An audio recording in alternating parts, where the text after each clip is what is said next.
إن الحمد لله رب العالمين والصلاة والسلام على سيد الأنبياء والمرسلين وعلى آله وصحبه ومن تبعهم بإحسان إلى يوم الدين وأشهد أن لا إله إلا الله وحده لا شريك له وأشهد أن محمدا عبده ورسوله أما بعد. محترم حضرات، آج اللہ سبحانہ و تعالیٰ کی توفیق سے ہم نے سورۃ الحج کا بقیہ حصہ قاری صاحب کی صوت مبارکہ سے ماشاءاللہ مکمل کیا ہے، اور اس کے بعد سورۃ حج کے بعد سورۃ المومنون ہے، اور سورۃ المومنون کے بعد اکثر حصہ سورۃ النور کا تلاوت ہوا ہے۔ اللہ سبحانہ و تعالی اپنے فضل و کرم سے اس سننے اور سنانے کو قبول فرمائے۔ سورۃ حج اپنے نام سے ہی یہ بات عیاں ہو جاتی ہے، واضح ہو جاتی ہے کہ اس میں اللہ سبحانہ و تعالی نے حج کے کچھ احکام اور مسائل کا تذکرہ کیا ہے، اور یہ پورے قرآن مجید میں واحد صورت ہے جس میں 2 سجدے آتے ہیں۔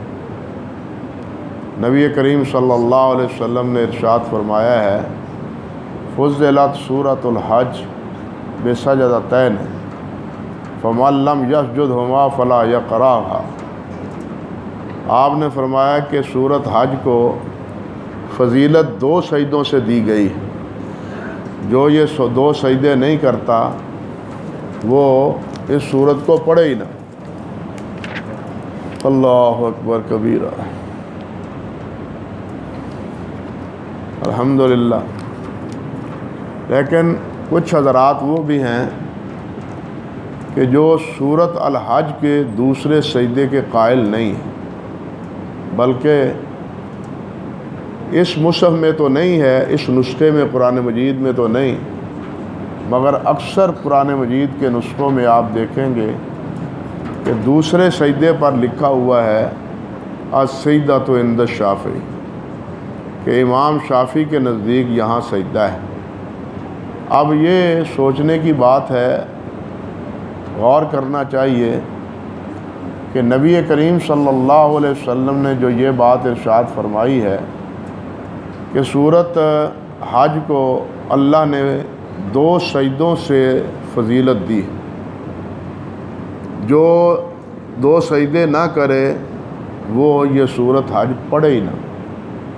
اب نبی علیہ السلام کا یہ حکم ساری امت کے لیے ہے یا صرف شافعیوں کے لیے؟ سوچنے کی بات ہے۔ یہ جو بعض یعنی قرآن مجید کے نسخوں میں لکھا ہوا ہے السجدۃ عند الشافعی، اس کا مطلب ہے کہ اس حدیث پر شافعی تو عمل کریں، باقی جو ہمارے حنفی بھائی ہیں وہ اس پر عمل نہ کریں۔ یہ بہت بڑی غیر انصافی ہے نبی علیہ الصلاۃ والسلام سے، آپ کی حدیث سے، آپ کے فرمان سے۔ المیہ یہی ہے کہ یہی ایک مسئلہ نہیں، قرآن مجید میں سورۃ الانشقاق میں بھی سجدہ ہے۔ 30واں پارہ ہے، 30ویں پارے میں 2 سجدے ہیں، ایک سورۃ اقرا میں اور دوسرا سورۃ الانشقاق میں۔ سورۃ الانشقاق میں سجدہ ہے، مگر مالکی حضرات جو ہیں وہ سورۃ الانشقاق میں سجدے کے قائل نہیں۔ جس طرح ہمارے حنفی حضرات سورۃ حج کے دوسرے سجدے کے قائل نہیں ہیں، اسی طرح مالکی حضرات سورۃ الانشقاق کے دوسرے سجدے کے قائل نہیں، حالانکہ صحیح بخاری میں ہے، حضرت ابو ہریرہ رضی اللہ تعالی عنہ سے روایت ہے کہ نبی کریم صلی اللہ علیہ وسلم نے سورۃ الانشقاق تلاوت فرمائی اور اس میں آپ نے سجدہ کیا۔ صحیح بخاری کی روایت ہے، روایت بھی صحیح ہے۔ علامہ ابن العربی رحمۃ اللہ علیہ جو بہت بڑے فقیہ، مفسر محدث ہوئے ہیں مالکیہ میں، وہ احکام القرآن میں لکھتے ہیں، اور یہی بات ان سے علامہ قرطبی نے اپنی تفسیر میں بھی ذکر کی۔ وہ کہتے ہیں کہ دیکھو جی، ہمارے بھائی مالکی جو ہے نا وہ بہت زیادتی کرتے، ناانصافی کرتے۔ میں تو جب نماز پڑھاتا ہوں نا تو میں سورۃ انشقاق نہیں پڑھتا۔ کیوں؟ اس لیے پڑھتا نہیں کہ انشقاق صورت میں پڑھوں تو مجھے سجدہ کرنا چاہیے، کیونکہ نبی علیہ السلام نے سجدہ کیا ہے۔ حضرت ابو ہریرہ فرماتے ہیں کہ نبی علیہ السلام نے سورۃ انشقاق پڑھی اور اس میں سجدہ کیا، لیکن میں اگر سجدہ کروں تو میرے ہی مالکی بھائی میرے خلاف ہو جاتے کہ تم نے یہاں سجدہ کیوں کیا ہے۔ اس لیے میں یہ حکمت عملی میں نے اختیار کی ہے کہ میں کوئی اور سورت پڑھ لیتا ہوں، سورۃ انشقاق پڑھتا ہی نہیں۔ اب آپ انصاف کریں، سوچیں ذرا کہ یہ کیا مسئلہ ہوا کہ کچھ حضرات سورت حج کے دوسرے سجدے کے قائل نہیں۔ کیوں قائل نہیں؟ کیا نبی علیہ السلام نے کیا نہیں اس میں؟ حالانکہ فضیلت بھی دی ہے نبی علیہ السلام نے، لیکن وہ پھر بھی قائل نہیں۔ کیوں قائل نہیں؟ کہ حضرت امام ابو حنیفہ رحمۃ اللہ علیہ اس کے قائل نہیں۔ سورۃ انشقاق کے مالکی قائل کیوں نہیں ہے؟ کہ امام مالک رحمۃ اللہ علیہ وہ اس کے قائل نہیں۔ حالانکہ مسئلہ سیدھا سا ہے کہ یہ کوئی بڑے اچنبے کی بات نہیں۔ نبی علیہ السلام کی احادیث مبارکہ یہ لازم نہیں ہے اور ضروری نہیں ہے کہ ساری کی ساری ایک صحابی کے پاس، ایک محدث کے پاس، ایک امام کے پاس ساری کی ساری احادیث مبارکہ ہو۔ آپ دیکھتے ہیں کوئی بھی حدیث شریف کی کتاب اٹھا کے دیکھیں، اس میں حضرت ابو ہریرہ رضی اللہ تعالیٰ عنہ، حضرت عمر فاروق، حضرت ابو بکر صدیق، حضرت عثمان، حضرت علی ہیں، اسی طرح حضرت طلحہ، زبیر، یہ جو عبداللہ بن عمر ہیں، عبداللہ بن عمرو بن عاص ہیں، ابو سعید خدری ہیں، عبداللہ بن عمر ہیں، اللہ اکبر کبیرہ، جابر بن عبداللہ ہیں، جن سے کثیر تعداد میں روایات مروی ہیں۔ تو یہ احادیث ان صحابہ کرام سے مروی ہے۔ وہ حدیث لازم نہیں ہے کہ سب صحابہ سے مروی، یعنی جو ان صحابہ سے بعض صحابہ سے مروی ہیں، لازم نہیں ہے کہ وہ سب صحابہ سے مروی۔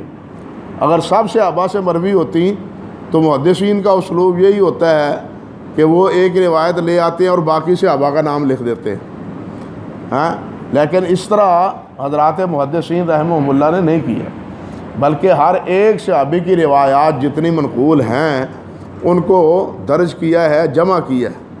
اور یہ بھی کوئی لازم نہیں ہے کہ نبی علیہ السلام کے تمام علوم کسی تابعی، کسی امام کے پاس جمع ہو۔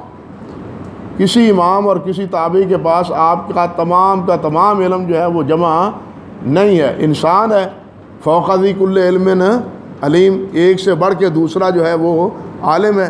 تو یہ بات لازم نہیں ہے کہ تمام کے پاس وہ احادیث پہنچی ہوں اور انہوں نے اس پر عمل کیا۔ ایک مشہور بات ہے، امام مالک رحمۃ اللہ علیہ بیٹھے ہوئے تھے تو ان سے کسی نے مسئلہ پوچھا کہ جی وضو کریں اور وضو کرتے ہوئے پاؤں کی انگلیوں کا خلال کرنا چاہیے؟ امام مالک رحمۃ اللہ علیہ فرمانے لگے کہ میں اس بارے میں کچھ نہیں جانتا، مجھے اس کے بارے میں کچھ علم نہیں ہے۔ امام لیث بن سعد رحمۃ اللہ علیہ پاس بیٹھے ہوئے تھے، وہ فرمانے لگے کہ نہیں، میرے پاس اس کے بارے میں علم ہے، اس کے بارے میں مجھے علم ہے۔ امام مالک فرمانے لگے کیا علم ہے؟ انہوں نے سند پیش کی، پہلے سند بیان کی، پھر حدیث بیان کی کہ نبی علیہ السلام اپنے پاؤں مبارک کی انگلیوں کا خلال اپنی اس چھوٹی انگلی سے کرتے تھے۔ جب یہ حدیث حضرت امام لیث بن سعد رحمۃ اللہ علیہ نے بیان فرمائی تو حضرت امام مالک رحمۃ اللہ علیہ نے فرمایا کہ یہی میرا موقف ہے، پہلے مجھے یہ حدیث پتہ نہیں تھا۔ آپ حیران ہوں گے، امام مالک رحمۃ اللہ علیہ یہ اللہ اکبر کے بعد ہم ثنا پڑھتے ہیں نا، سبحانک اللہم و بحمدک، یہ دعا پڑھتے ہیں، یا اللہم باعث بینی و بین خطایا، یہ دعا پڑھتے ہیں، کوئی سی دعا پڑھ لی جائے۔ امام مالک اس دعا پڑھنے کے قائل نہیں ہیں۔ موطا میں لکھا ہوا ہے، ان کی اپنی کتاب ہے، کہ اس بارے میں مجھے کوئی حدیث نہیں ملی، حالانکہ یہ روایت صحیح بخاری، صحیح مسلم، ابو داؤد، ترمذی سب کتابوں میں لیکن امام مالک رحمۃ اللہ علیہ فرمانے کہ نہیں پڑھنا چاہیے، بس اللہ اکبر کہہ کے ہاتھ باندھے اور بسم اللہ پڑھ کے الحمدللہ، بسم اللہ بھی نہیں، الحمدللہ رب العالمین پڑھنی شروع کر دینا چاہیے۔ یہ امام مالک فرماتے ہیں۔ وہ نہ تعوذ کے قائل ہے نہ بسم اللہ کے قائل ہے۔ امام مالک نہ تعوذ کے، نہ ثنا کے، نہ بسم اللہ کے، صرف الحمد کے قائل۔ لیکن آپ جانتے ہیں کہ حدیث سے ثنا بھی ثابت ہے، حدیث سے تعوذ بھی ثابت ہے، حدیث سے بسم اللہ پڑھنا بھی نبی علیہ السلام سے ثابت ہے۔ تو ظاہر بات ہے کہ یہ احادیث امام مالک رحمۃ اللہ علیہ کو نہیں پہنچی، جس وجہ سے انہوں نے اس کے پر عمل نہیں کیا۔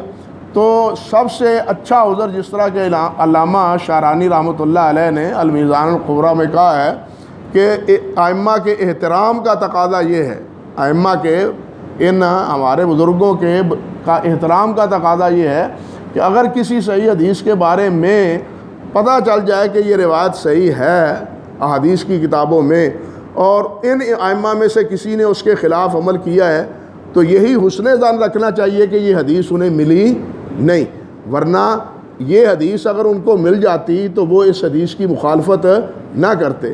المیہ تو یہ ہے کہ بعد میں جب مل جاتی ہے تو پھر جو امام ان ائمہ کے ساتھ حسن عقیدت رکھتے ہیں وہ پھر بھی اس کو قبول نہیں کرتے۔ اب قصور تو اماموں کا نہ ہوا، ائمہ کرام کا قصور تو نہ ہوا نا، قصور تو ہمارا ہوا کہ ہم وہ حدیث دیکھ لینے کے باوجود بھی اس پر عمل کرنا درست نہیں سمجھتے۔ کیوں؟ کہ امام صاحب نے نہیں کی، امام صاحب نے کی ہوتی تو ہم بھی عمل کرتے۔ اس کا مطلب یہ ہے کہ نبی علیہ السلام کے فرامین پر ان پر عمل کرنا چاہیے جن فرامین پر ہمارے امام کا عمل ہے۔ تو پھر اصل عمل تو امام صاحب کا ہوا، نبی علیہ السلام کا تو نہ ہوا۔ اصل بات تو نبی علیہ السلام کی ہوئی۔ حالانکہ مومن کے لیے کیا ہے، مومن کا کام یہ ہے کہ اس کے سامنے جب اللہ اور اللہ کے رسول صلی اللہ علیہ وسلم کی بات رکھی جائے تو اللہ اور اللہ کے رسول کی بات کو قبول کرے۔ وہ یہ نہ کہے کہ اس پر کسی نے عمل کیا یا نہیں کیا، فلاں نے عمل کیا یا نہیں کیا، کوئی عمل کرے یا نہ کرے وہ اس کا مکلف نہیں ہے۔ قیامت کے دن یہ نہیں پوچھا جائے گا کہ آپ نے یہ فلاں صاحب کے عمل کے مطابق کیا ہے یا نہیں، بلکہ یہ پوچھا جائے گا کہ آپ نے حضرت محمد رسول اللہ صلی اللہ علیہ وسلم کے فرمان پر عمل کیا یا نہیں کیا، آپ کی اطاعت کی ہے یا نہیں کی۔ کسی اور کی اطاعت کا نہیں پوچھا جائے گا، صرف اللہ اور اللہ کے رسول کی اطاعت کا پوچھا جائے گا۔ تو اس لیے ہمیں یہی اپنا منہج، یہی موقف، یہی مذہب مسلک بنانا چاہیے کہ جو بات اللہ اور اللہ کے رسول صلی اللہ علیہ وسلم کی پہنچ جائے صحیح طور پر تو وہ ہمیں قبول کرنی چاہیے، کوئی مانے یا نہ مانے۔ پھر یہاں یہ بات بھی، جتنی یہ اختلافی مسائل ہیں، ایسے بات چل نکلی تو میں نے یہ تھوڑی سی بات عرض کر دی ہے، ورنہ میں اکثر و بیشتر اس قسم کے مسائل کہا نہیں کرتا کہ اگر اس طرح کا مسئلہ ہے بھی تو سوچنا چاہیے اگر یہ امام نہیں کر رہے ہیں تو دوسرے امام تو کر رہے ہیں نا۔ بات سمجھ رہے ہیں؟ دوسرے اب یہی آپ دیکھیے سورۃ الحج ہے، سورۃ حج کے سجدے کے امام مالک قائل ہیں، امام احمد بن حنبل قائل ہیں، امام شافعی قائل ہے۔ وہ کیوں قائل ہے بھائی؟ اگر امام صاحب قائل نہیں ہے تو وہ کیوں قائل ہیں؟ وہ کسی دلیل کی بنا پر قائل ہے نا۔ اگر ایک کے نہ کرنے کی وجہ سے ہم نہیں کرتے تو پھر دوسرے ائمہ کے کرنے کی وجہ سے ہمیں کرنا چاہیے۔ ہمارا وزن تو حدیث کے پلڑے میں پڑنا چاہیے، کسی اور کے پلڑے میں نہیں پڑنا چاہیے۔ تو بہرحال یہ ایک ضمن بات تھی کہ سورۃ حج میں کو اللہ سبحانہ و تعالیٰ نے یہ فضیلت دی ہے کہ اس میں 2 سجدے۔ سورۃ حج کی ابتدا قیامت کی یاد دہانی سے ہوئی کہ یا ایھا الناس اتقوا ربکم ان زلزلۃ الساعۃ شیء عظیم۔ لوگوں اللہ سے ڈرو، اپنے رب سے ڈرو کہ قیامت کا زلزلہ بہت بڑا زلزلہ ہے، بہت بڑی چیز، اللہ اکبر کبیرہ، جس سے ہر چیز ریزہ ریزہ ہو جائے گی، پہاڑ بھی ریزہ ریزہ ہو جائیں گے، ہر چیز ہل ہل کے ختم ہو جائے گی۔ یہ زلزلہ ہے۔ فرمایا یوم ترونھا تذہل کل مرضعۃ عما ارضعت وتضع کل ذات حمل حملھا وتری الناس سکارى وما هم بسکارى ولکن عذاب اللہ شدید۔ اللہ اکبر کبیرہ۔ فرمایا یوم ترونھا تذہل، جس دن ہر دودھ پلانے والی ماں اپنے بچوں کو بھول جائے گی، ماں اپنے بچوں کو بھول جائے گی، اور اسی طرح حمل والیوں کے حمل گر جائیں گے، اگر حمل ہوں گے تو وہ حمل گر جائیں گے۔ وَتَرَى النَّاسَ سُقَارَىٰ، اور لوگوں کو دیکھیں گے تو آپ جیسے نشے کی حالت میں، آنکھیں پھاڑ پھاڑ کے انسان جیسے دیکھ رہا ہوتا ہے، حالانکہ وَمَا هُمْ بِسُقَارَىٰ، اس کو نشہ نہیں ہوگا۔ اصل بات یہی ہے کہ وہ اللہ رب العزت کے عظیم عذاب کو دیکھ رہا ہے، عظیم دن کو دیکھ رہا ہے، اس کی سختی کو دیکھ رہا ہے کہ جس دن یہ آسمان، یہ سورج ایک سوا نیزے کے قریب ہوگا اور اپنی پوری تابانی سے ہوگا، اور یہ زمین یہ تپ کے تانبے کی طرح رنگ اختیار کر لے گی اپنی تپش کی بنا پر، اور کوئی سایہ دار وہاں درخت نہیں ہوگا۔ یہ زمین، نبی علیہ السلام نے فرمایا جس طرح یہ روٹی ہوتی ہے بالکل برابر، اس میں اونچ نیچ نہیں ہوتی، روٹی کی طرح یہ زمین صاف ہو جائے گی، کوئی ندی نالے، کوئی پہاڑ اور کوئی اونچائی یا نچائی بالکل نہیں ہوگی، بالکل ایک جیسی زمین ہو جائے گی۔ اللہ اکبر کبیرہ۔ یہ خوفناک زلزلہ ہوگا قیامت کے دن، اور وہ خوفناک دن ہوگا قیامت کا، اسی سے اس صورت کی ابتدا میں اللہ سبحانہ و تعالیٰ نے انسانوں کو خبردار کیا ہے۔ اور پھر اسی صورت کی اگلی آیت میں یا ایھا الناس ان کنتم فی ریب من البعث فانا خلقناکم من تراب ثم من نطفہ، اللہ ذوالجلال والاکرام نے یہ بتلایا ہے کہ اگر تمہیں قیامت کے دن پر شک ہے کوئی تو کہ دیکھ لو ہم نے تمہیں مٹی سے نہیں بنایا، پھر نطفے سے نہیں بنایا، مٹی سے اللہ نے کیسے بنایا؟ انسان کو، آدم کو مٹی سے بنایا، اللہ اکبر، مٹی کا ڈھانچہ بنا دیا، ڈھانچہ بن گیا۔ اب یہ ڈھانچہ پڑا ہے، کتنا بڑا ڈھانچہ ہے؟ 60 فٹ لمبا، 7 ہاتھ کا چوڑا، بڑا ڈھانچہ۔ آدم علیہ السلام کا قد 60 فٹ لمبا تھا اور 60 فٹ چوڑا تھا، تو یہ بڑا ڈھانچہ حضرت آدم علیہ السلام کا ڈھانچہ بڑا ہے، مٹی کا، خشک مٹی ہو چکی ہے۔ اب اللہ سبحانہ و تعالیٰ نے فرمایا قوم اٹھو، اس مٹی کے ڈھانچے کو کہا قوم، یہ ڈھانچہ اللہ نے اپنے ہاتھ سے بنایا۔ حدیث میں آتا ہے کہ یہ ڈھانچہ آدم علیہ السلام کا اللہ نے اپنے ہاتھ سے بنایا، اور یہاں یہ بات یاد رکھنی چاہیے کہ آدم علیہ السلام کا یہ اختصاص ہے۔ ہمارے ہاں عموماً یہ سمجھا جاتا ہے، اللہ معاف فرمائے، کہ آدم علیہ السلام کو فرشتوں نے سجدہ اس وقت کیا جب آدم علیہ السلام کا علم ثابت ہوا، جب پوچھا گیا کہ ان چیزوں کا علم بتلاؤ، فرشتوں نے بتلا دیا، فرشتوں نے نہ بتلایا اور آدم علیہ السلام نے بتلا دیا۔ عموماً یہ سمجھا جاتا ہے کہ اس علم کی برتری کی وجہ سے فرشتوں کو حکم دیا کہ تم آدم کو سجدہ کرو، حالانکہ علم کی برتری کی وجہ سے نہیں تھا، بلکہ اللہ ذوالجلال کی طرف سے یہ آدم کو اعزاز تھا کہ آدم علیہ السلام کا ڈھانچہ اللہ نے اپنے ہاتھ سے بنایا ہے۔ حدیث شفاعت میں بھی ہے کہ قیامت کے دن سارے انسان اکٹھے ہو کے آدم علیہ السلام کے پاس جائیں گے اور آدم علیہ السلام سے کہیں گے کیا؟ ابا جی آپ وہ ہیں کہ جن کو اللہ نے اپنے ہاتھ سے بنایا تھا، یعنی ان کو ان کا یہ اختصاص، یہ اعزاز یاد کرائیں گے، یہ امتیاز یاد کرائیں گے سارے انسان کہ آپ کو اللہ ذوالجلال نے اپنے ہاتھ سے بنایا تھا۔ تو اللہ تعالیٰ فرماتے ہیں اذا نفخت فیہ من روحی فقعوا لہ ساجدین، کہ جب میں اس میں اپنا روح پھونک دوں تو پھر اس کو سجدہ کرو۔ یہ نہیں کہ علم کا امتحان ہونے کے بعد اللہ تعالیٰ نے سجدے کا حکم دیا ہے، بلکہ ہاتھ سے بنانا اور اپنا روح اس میں ڈالنا، اس بنا پر اللہ ذوالجلال نے آدم کے اکرام کی وجہ سے آدم کو سجدہ کروایا اللہ رب العزت نے۔ تو یہاں بھی اشارہ یہی ہے کہ فَإِنَّا خَلَقْنَاكُم مِّن تُرَابٍ، مٹی سے ہم نے تمہیں پیدا کیا ہے، مٹی سے کا جسم بنایا اللہ سبحانہ و تعالیٰ نے، اور فرمایا اٹھو۔ اب یہ مٹی کا جسم جو ڈھانچہ تھا، یہ جناب آنکھیں بھی بن گیا، یہ کان بھی بن گیا، دل بھی بن گئے، انتڑیاں بھی بن گئی، پیٹ بھی بن گیا، سارا جسم جو اس وقت ہمارے سامنے ہے یہ آدم علیہ السلام کا اس مٹی سے بن گیا۔ یہ بنایا کس نے؟ اللہ نے۔ اللہ فرماتے ہیں کہ جو مالک ابتداءً انسان کو مٹی سے بنانے پہ قادر ہے، جب یہی انسان مٹی ہو جائے گا تو اس کو دوبارہ بنانے پہ قادر نہیں ہے۔ یعنی یہ دلیل دی ہے اور اسی طرح باقی دلائل دیے، اور ابتدا میں کیا فرمایا؟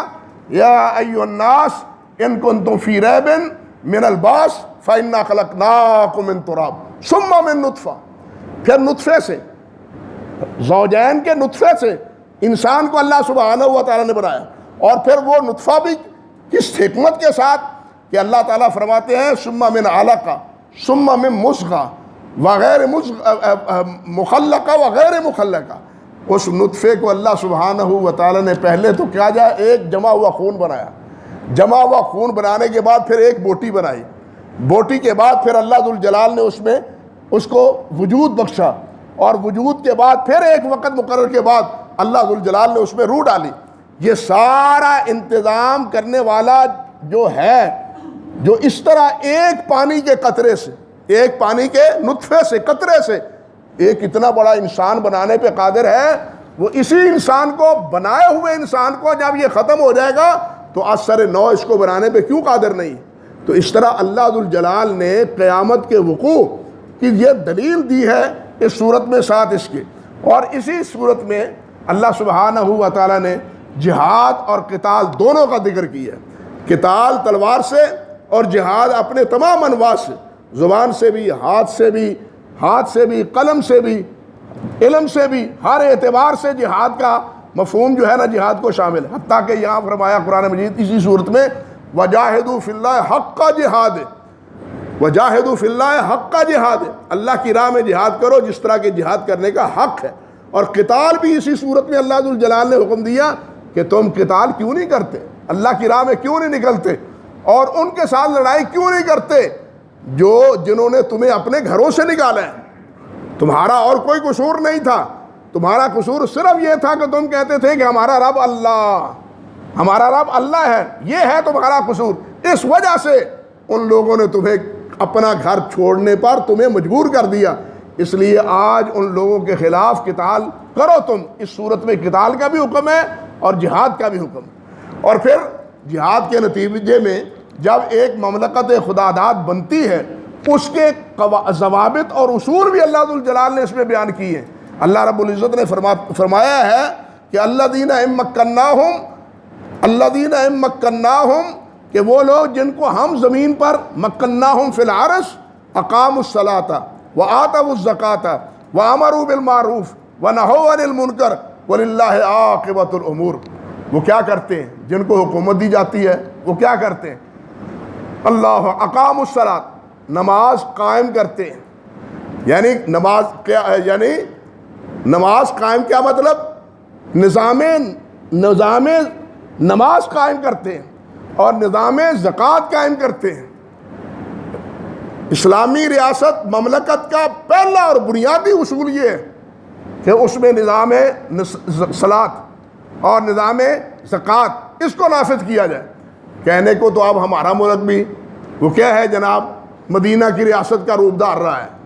اب دھار رہا ہے یا نہیں دھار رہا ہے اس کا آپ کو علم ہے، مجھ سے آپ کو زیادہ علم ہے۔ میڈیا پر جو کچھ آ رہا ہے وہ آپ زیادہ دیکھتے ہیں مجھ سے، میں تو دیکھتا نہیں، نہ میرے پاس یہ آلہ موجود ہے۔ کوئی بتلا دیتا ہے تو پتہ چل جاتا ہے یا اخبار پڑھ لیتا ہوں، اس کے علاوہ اور کوئی ذریعہ میرے پاس نہیں ہے۔ آپ کو اس چیز کا سارا علم ہے کہ اس وقت ہمارا ملک کس طرف جا رہا ہے، کیا رخ اختیار کر رہا ہے، دینی قدروں کو کس طرح پامال کیا جا رہا ہے، غیر مسلم قوتوں کو کس طرح طاقت دی جا رہی ہے اندرون خانہ غیر مسلم قوتوں کو، اور ملک کو سود کے قرضے میں کس طرح بری طرح جھگڑا جا رہا ہے۔ کیا یہ مدینے کی ریاست ہے؟ مدینے کی ریاست میں تو حلال کی آبیاری ہوتی ہے، حرام کا قلع کما ہوتا ہے۔ مدینے کی ریاست میں نماز کا قیام ہوتا ہے۔ یہاں نماز ہمارے ائمہ نے، ہمارے وزراء کو نماز آتی تک نہیں ہے، نماز پڑھنا تو جا، نماز آتی تک نہیں ہے۔ یہ امر واقع ہے یا نہیں ہے؟ اب ایسے وزراء پر کے سر پر اور ان کے انتظام پر بنی ہوئی حکومت، کیا اس کو کہا جا سکتا ہے کہ یہ ریاست مدینہ ہے؟ انا للہ و انا الیہ راجعون۔ ریاست مدینہ وہ تھی، حضرت ابوبکر صدیق رضی اللہ تعالیٰ عنہ نے فرمایا تھا کہ من فرق بین الصلاۃ والزکوٰۃ لأقاتلنہ، کہ جس نے نماز اور زکوٰۃ کے درمیان فرق کیا میں اس کے خلاف قتال کروں گا۔ فرماتے ہیں کہ جو نماز پڑھتا ہے، مسجد میں آ کے نماز ادا کرتا ہے لیکن زکوٰۃ ادا نہیں کرتا اور زکوٰۃ بیت المال میں جمع نہیں کراتا، میں اس کے خلاف اقدام کروں گا، میں لڑائی کروں گا، جہاد کروں گا۔ یعنی پہلے دو اصول یہ ہیں، اور اس کے بعد تیسرا اور چوتھا کیا ہے؟ امر بالمعروف اور نہی عن المنکر۔ امر بالمعروف اور نہی عن المنکر، نہ معروف کا حکم دینا اور منکرات سے روکنا۔ یہ کیا ہے؟ فریضہ کس کا ہے؟ اسلامی ریاست کا فریضہ ہے۔ یہ اسلامی ریاست کا فریضہ ہے۔ کلکم مسئول کلکم راعٍ وکلکم مسئول عن رعیتہ۔ نبی علیہ السلام نے فرمایا تم میں سے ہر ایک راعی ہے اور ہر ایک سے اس کی رعیت کے بارے میں پوچھا جائے گا۔ آج زندہ باد کے نعرے سننے بڑے ہمیں خوش کن لگتے ہیں، زندہ باد کے نعرے، واہ واہ کے نعرے، لیکن نبی کریم صلی اللہ علیہ وسلم نے فرمایا تھا حضرت ابو ذر رضی اللہ تعالیٰ عنہ کو، ابو ذر انک ضعیف، ابو ذر تم کمزور ہو، وانھا امانۃ، یہ حکومت امانت ہے، وانھا خزی و ندامۃ یوم القیامہ، اور قیامت کے یہ دن سوائے ندامت اور ذلت کے اور کچھ بھی نہیں۔ یہ بہت مشکل کام ہے جس کو ہم چھیننے اور لینے اور اس کے لیے جناب حاصل کرنے کے لیے جان مال ہر کی چیز ایک طرف ہم کرتے ہیں، لیکن اس پر جو ذمہ داریاں عائد ہوتی ہیں، جو فرائض عائد ہوتے ہیں دینی اعتبار سے، اللہ اور اللہ کے رسول کی طرف سے، ہم اس کی کوئی پرواہ نہیں کرتے، اس کا کوئی لحاظ اور اس کا پاس نہیں ہوتا۔ یہ زندہ باد کے نعرے بڑے خوبصورت رکھتے ہیں، لیکن پتہ تو قیامت کے دن چلے گا رعایا کے بارے میں۔ وہ آپ سنتے ہیں علماء کرام سے، حضرت عمر فاروق رضی اللہ تعالیٰ عنہ نے فرمایا تھا اگر فرات کے کنارے پر ایک بکری بیمار ہوتی ہے، وہ فرات کے کنارے پر کیوں مثال دی کہ وہاں پانی ہے، پانی پیتی ہے، وہاں چارہ ہے، چارہ چرتی ہے، کھانے کی کمی نہیں، لیکن وہ بیمار ہے۔ اگر عمر نے اس بیمار بکری کا علاج نہیں کیا تو مجھے ڈر ہے کہ کہیں اس بکری کے بارے میں اللہ مجھے سوال نہ کرے۔ یہاں انسان، جانور تو کیا، انسان وہ بھوکے مر رہے ہیں، اور جو کیفیت اس وقت ہے، جو کیفیت ہے خوراک کی، کھانے پینے کی، معیشت کی، ہمارے حال کی، اللہ اکبر کبیرہ، نہیں معلوم کہ یہ سال تو ایسا معلوم ہو رہا ہے جیسے قحط کی طرف جا رہا ہے۔ آذر اللہ منہ، اللہ ہمیں معاف فرمائے۔ ابھی کھیتوں میں، دیہاتوں میں آپ جا کے پوچھ سکتے ہیں، گندم مفقود ہے، گندم نہیں ہے، اور گاؤں میں بھی گندم نہیں مل رہی۔ کیفیت یہ ہے اس وقت، ابھی تو سال کی ابتدا ہے، ابھی گندم کا سیزن ہے، آگے کے آگے پورا سال اس کی کیفیت کیا بنے گی؟ اللہ ہی ہمارے حال پر رحمت فرمائے۔ اور یہ ساری باتیں ہم ان سے بے نیاز ہو کے، بے خوف ہو کے، بے خطر ہو کے، بس جناب حکومت آنی چاہیے، اقتدار آنا چاہیے۔ اس اقتدار کے مزے دنیا میں آتے ہیں، اس کا نتیجہ قیامت کے دن نکلے گا، ہر عمل کا نتیجہ نکلے گا، لیکن اس ذمہ داری کا نتیجہ بھی نکلے گا۔ تو اس صورت میں اگر اللہ ذوالجلال نے قتال اور جہاد کا حکم دیا ہے تو اس کے نتیجے میں قائم ہونے والی حکومت اس کی ذمہ داریوں سے بھی آگاہ کی ہے کہ تم نے کرنا کیا ہے، تم نے کرنا کیا ہے۔ لیکن ہم اس کرنے اور اللہ کی طرف سے ذمہ داریوں کے سے بالکل بے خوف ہیں، ہم بھی اور ہمارے حکمران۔ ہم اپنی اولاد پر، اپنے گھر پر اس بارے میں مشغول ہیں، اور حکمران اپنے دائرے میں، وزراء اپنے دائرے میں، ایم این اے اور ایم پی اے اپنے دائرے میں، جہاں جہاں تک ان کا اثر و رسوخ ہے وہ اس بارے میں، ان کی رعایا کے بارے میں، لوگوں کے بارے میں قیامت کے دن اسے پوچھا جائے۔ یہ عہدہ داری اور یہ اقتدار یہ بہت بھلا اور خوبصورت نظر آتا ہے، لیکن جب پتہ تب چلے گا جب اس کے بارے میں اللہ کے ہاں جواب دہی ہوگی۔ اللہ سبحانہ و تعالی ہم سب کو اپنی اپنی ذمہ داریاں پوری کرنے کی توفیق عطا فرمائے۔ پھر اس صورت میں اسی کے ساتھ ساتھ توحید کا بھی ذکر ہے، جو اصل قرآن مجید کا بنیادی مسئلہ ہے۔ توحید پر اللہ ذوالجلال نے دلائل دی ہیں، حتیٰ کہ یہاں تک بھی اللہ سبحانہ و تعالی نے فرمایا کہ ضرب لہم مثل یا ایھا الناس ضرب مثل فاستمعوا لہ، تمہارے لیے ایک مثال بیان کرتے ہیں، اس کو سنو۔ وہ مثال کیا ہے؟ ان الذین تدعون من دون اللہ لن یخلقوا ذبابا ولو اجتمعوا لہ، کہ اللہ کے علاوہ جن کی پرستش ہوتی ہے، جن کو پکارا جاتا ہے، وہ ایک مکھی نہیں پیدا کر سکتے۔ اللہ نے تو یہ سب کچھ پیدا کیا ہے، زمین، آسمان، چاند، سورج، ستارے، پہاڑ، ندی، نالے، یہ سب کس نے بنائے ہیں؟ اللہ نے بنائے۔ لیکن جن کی پوجا تم کرتے ہو لوگوں، اکثر و بیشتر انہوں نے کیا بنایا؟ وہ تو مکھی بھی نہیں بنائی انہوں نے۔ مکھی بنانا تو کجا رہا، اگر مکھی ان کے دسترخوان سے کوئی چیز چھوٹی سی اچک بھی لے تو وہ مکھی سے واپس نہیں لے سکتے، وہ اتنے بے بس ہیں۔